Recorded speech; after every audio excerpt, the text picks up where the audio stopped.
क्या बनना है? डॉक्टर। हाँ डॉक्टर। हाँ। पापा का नाम क्या है? सौरभ तिवारी।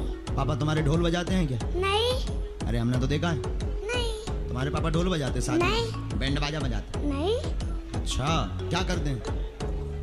काम पे जाते हैं। हाँ तो वही तो ढोल बजाते हैं ना। नहीं, वो ढोल छोड़ी बजाते हैं। बाबा बनोगे? अच्छा हमको जानते हो तुम?